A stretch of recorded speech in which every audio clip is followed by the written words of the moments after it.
Pertama-tama kita buat dulu selai nanasnya. Ini saya pakai nanas madu. Ini mau saya blender dulu ya teman-teman.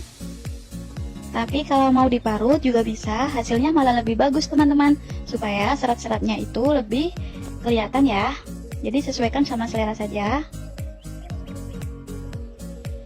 Lalu tuang ke dalam panci atau wajan ya. Tambahkan 3 helai pandan, lalu 1 batang kayu manis. Masak menggunakan api sedang sambil diaduk-aduk sampai airnya surut.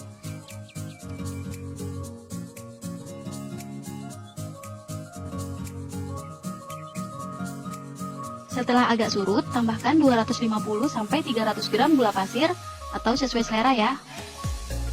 Tambahkan juga dengan setengah sendok teh garam. Aduk-aduk terus sampai selainya menjadi agak kering.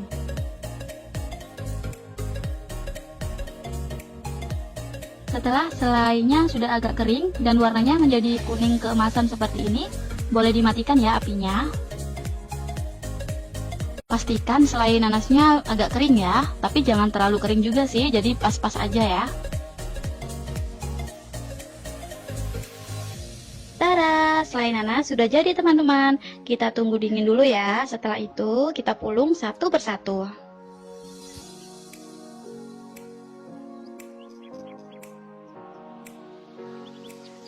Kita siapkan dulu bahan keringnya untuk kulit nastarnya, yaitu setengah kilo tepung terigu protein rendah, lalu 1 bungkus susu bubuk. Kalau teman-teman mau ganti tepung terigunya pakai protein sedang juga boleh. Ini aduk rata dulu, lalu sisihkan ya.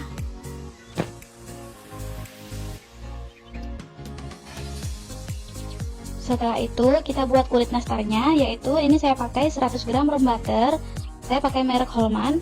Merek apa aja juga boleh ya, yang penting murah dan enak.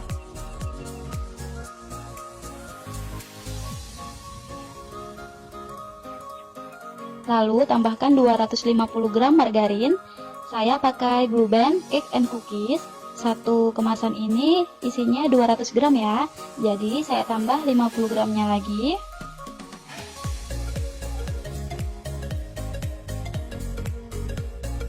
Lalu tambahkan 50 gram gula halus.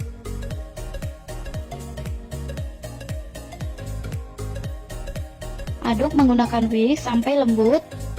Teman-teman juga bisa pakai mixer ya, tapi jangan terlalu lama, cukup 1-2 menit menggunakan speed paling rendah.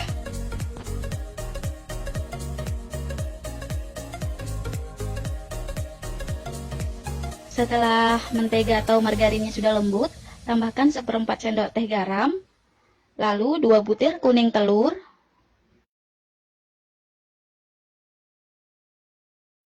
aduk sampai benar-benar rata.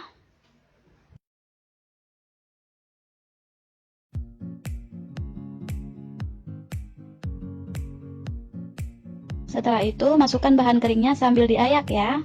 Kenapa sih harus diayak? Karena supaya hasilnya itu lebih halus aja.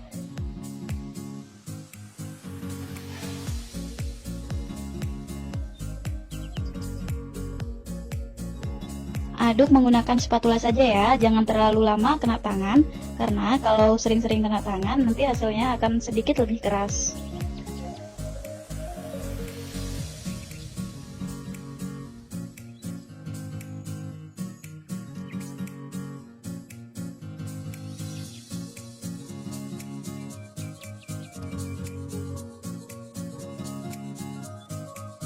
Setelah semua bahan tercampur dengan rata, kita coba tes ya. Kalau sudah bagus seperti ini berarti siap untuk dipulung.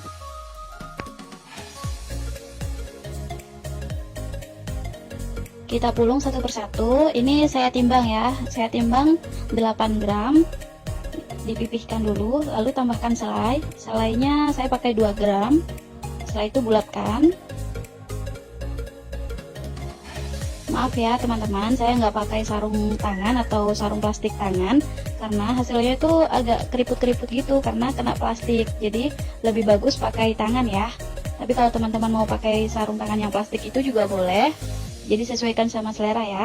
Ini yang penting saya sudah cuci tangan loh teman-teman, tangan saya bersih.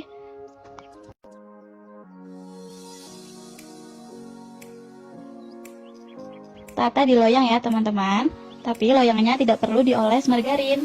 Jadi langsung aja ditata satu persatu, lakukan semuanya sampai habis ya.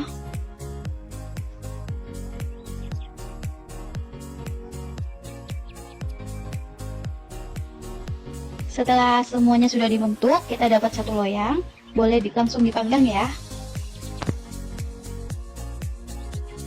Sebelumnya ovennya sudah saya panaskan 10 menit ya, pakai api sedang. Terus lubangnya itu dibuka ya teman-teman, supaya suhu panasnya itu keluar, jadi ovennya itu nggak terlalu panas. Kalau oven terlalu panas, takutnya itu nanti nastarnya itu agak retak-retak gitu.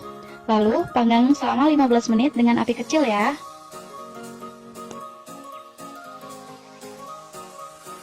Sambil nunggu nastarnya 15 menit, kita buat bahan olesannya dulu, yaitu 2 butir kuning telur, lalu 2 sendok teh minyak goreng ya.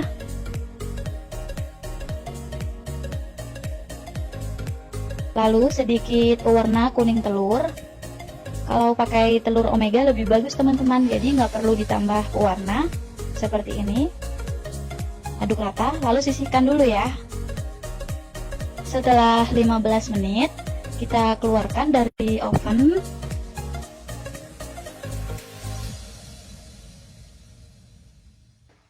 Lalu siap kita olesi ya teman-teman. Olesi pakai bahan olesan yang kita buat tadi. Oleskan ke nastarnya satu persatu.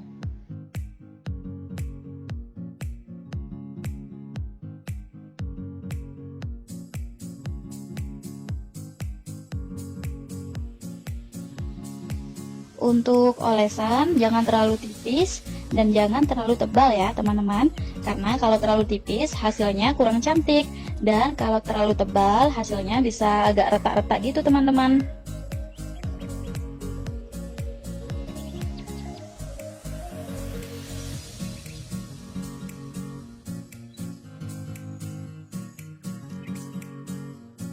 Setelah semuanya selesai dioles, siap untuk dipanggang lagi. Kita panggang lagi selama 15 menit, tapi kita taruh di rak tengah ya. Panggang selama 15 menit menggunakan api kecil. Kalau ada adonan baru, kita bisa masukkan sekaligus loh teman-teman. Jadi kita taruh di rak atas. Biarkan yang mau matang ini di rak tengah tetap ya. Setelah 15 menit, kita angkat yang sudah matang.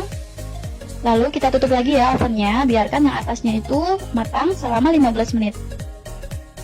Setelah nastar sudah agak hangat, kita pindahkan ke rak pendingin, biarkan sampai benar-benar dingin dulu ya teman-teman.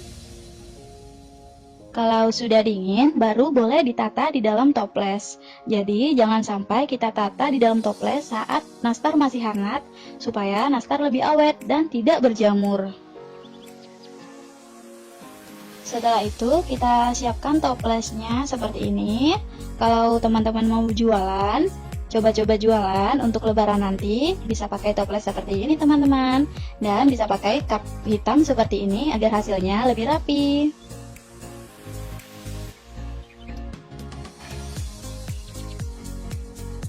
Lalu kita tata nastarnya satu persatu.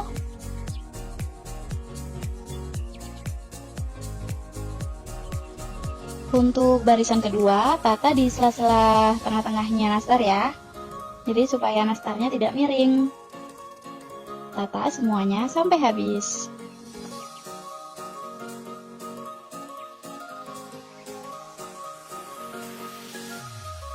Setelah semuanya sudah dimasukkan nastarnya, kita tutup dan kita tambahkan stiker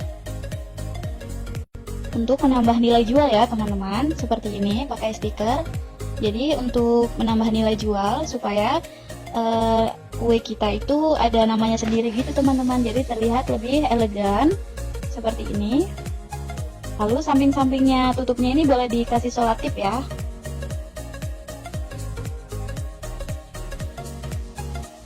Nah, seperti ini teman-teman hasilnya.